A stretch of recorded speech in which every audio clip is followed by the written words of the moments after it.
Hello everyone, my name is Haiying. Today I'm going to talk about the Indigenous current issues, the rights and well-being of Indigenous children. Indigenous children and youth today in Canada continue to face significant challenges in the child protection and welfare system. These challenges include systemic discrimination, insufficient cultural sensitivity, and lack of adequate support and protections. Therefore, in today's presentations, I'm going to focus on the issues related to Indigenous children's rights and well-being. And I'm going to introduce 3 articles that related to these issues. The first news article reports on the serious problem facing Quebec's Youth Protection Agency, which has a long history of serious problems with youth protection service for Inuit children in northern Quebec. A young girl was placed in 64 different foster homes in less than 10 years. According to the judgment, the 16-year-old girl has been in youth protection since she was 5 years old. She had an unstable home life and was diagnosed with depression, anxiety, and post-traumatic stress disorder. Initially, she was placed in a foster home in her community, but was later moved to dozens of different foster homes and rehabilitation centers in the south. In 2021, the girl's situation improved after she was placed in a rehabilitation center in Montreal, where all the children spoke Indian. But 5 months later, she was moved against her doctor's wish to another rehabilitation centers that have no connection to her culture.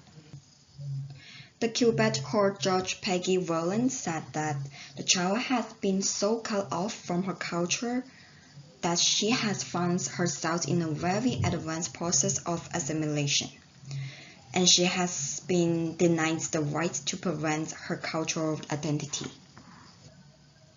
Rowland blames the situation in part on the territorial battles between the Provincial Department of Youth Protection and local health authorities in Nunavik, saying the situation has no change since the creation of the Vinnani Commission. Wallen decried the lack of service in the north and said the issues remains unresolved 5 years after the retired Justice Jack Wind recommended in 2019 that the government increase the number of spots in youth rehabilitation centers in the north.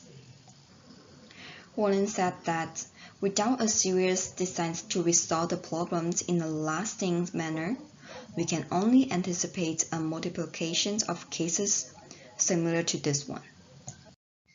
Now let's talk about the diverse perspective and cross connections to this news article. So the Indigenous peoples, they emphasize the importance of preventing and maintaining cultural identity.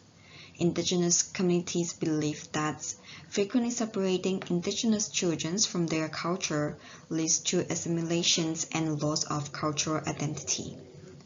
They also point out that the situation is a form of systemic discrimination. They are also calling for a more culturally sensitive service and solutions. And the mainstream science focus more on the lack of resources and service, suggesting that children must be placed in the south due to the resources scarcity in the north. They also emphasize the lack of clear responsibilities amongst administrative departments, leading to insufficient service. According to the Calls to Actions document, we called upon the federal, provincial, territories, and Aboriginal governments to commit to reducing the number of Aboriginal children in care by monitoring and assessing neglect investigations, providing adequate resources to enable Aboriginal communities and child welfare organizations to keep Aboriginal families together where it is safe to do so, and to keep children in culturally appropriate environments, regardless to where they reside. In this article, Indigenous children in Quebec are not taken seriously by the government. They lack of resources and have been transferred to various places and therefore to stay away from their culture. And I believe this is contrary to what is evident in this call to action document. The second news article reports on a study by the Office of the Representative for Children and Youth in British Columbia regarding missing children in government care, particularly focused on Indigenous girls. The report indicates that approximately 470 children in government care are reported missing each month. Up to 65% of missing children and youth are Indigenous, and with Indigenous girls accounting for 40% of these missing children. Why is that happened? Many are feeling a system that fails to provide adequate care, protects their rights and identity, and adjusts their sense of belonging. Many missing Aboriginal girls are at high risk of sexual exploitation. According to the National Inquiry into Missing and Murdered Indigenous Women and Girls in Canada in 2019, the report is full of recollections of abuse in foster homes and contract residential facilities, naming physical and sexual abuse as some of the experience of Indigenous girls in care. From the Indigenous perspectives, they criticize the current system for lacking cultural sensitivities and failing to provide protections and response that aligned with the Indigenous cultural backgrounds. They argues that the child welfare system itself had issues, making Indigenous girls more vulnerable to sexual exploitations and other risks. The mainstream perspective focuses on the inadequacies in data collections and monitoring system.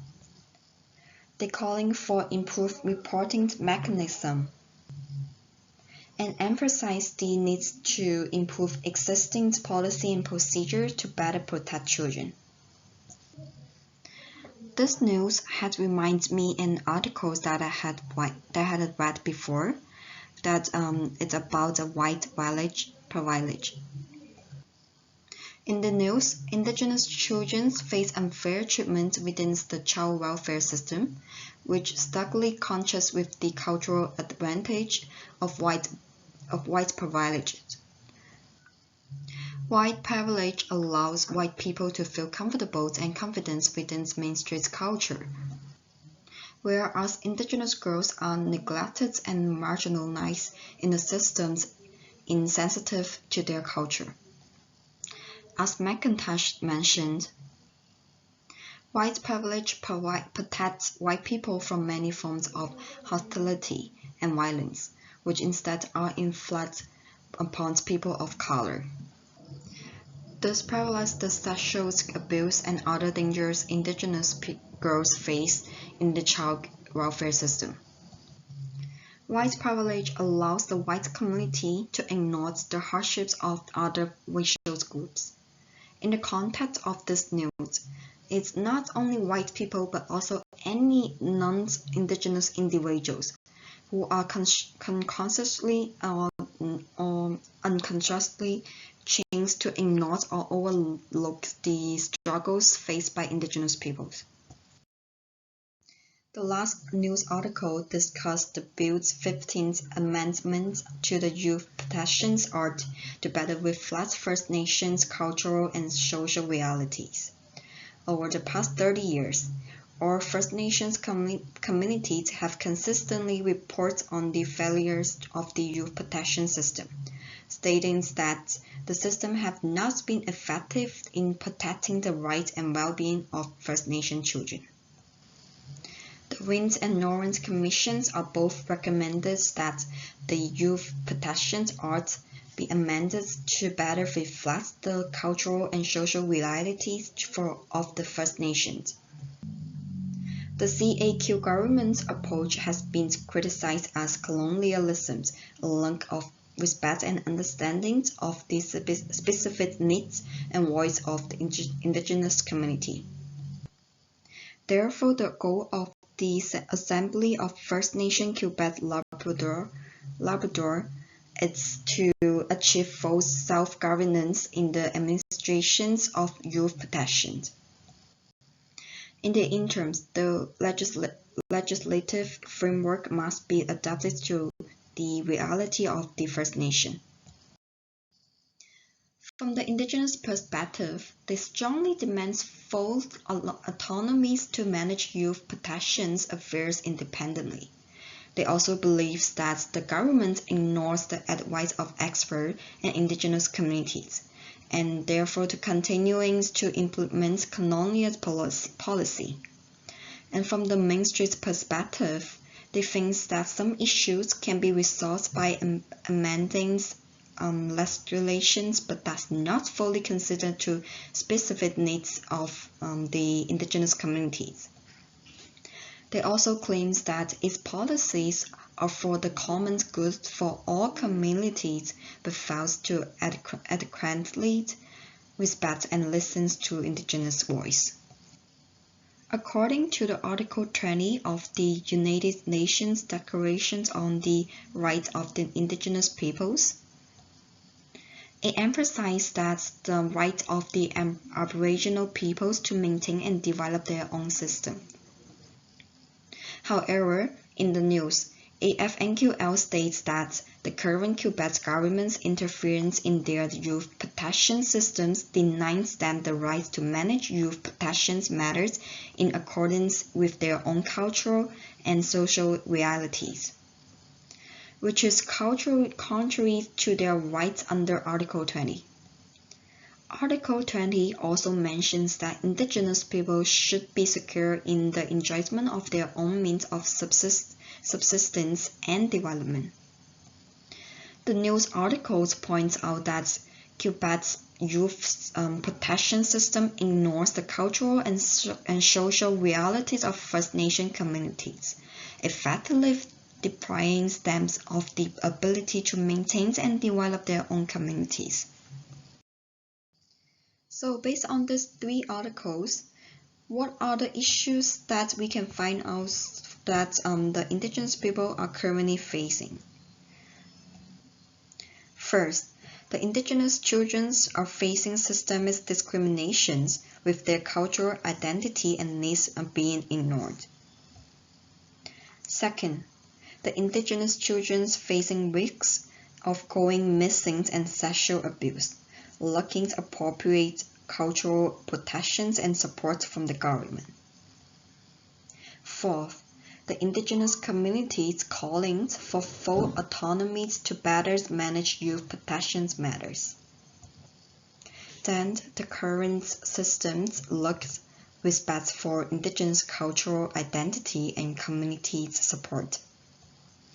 And lastly, they emphasizing the needs for policy reforms and resource support to achieve more culturally sensitive and respectful protections measures.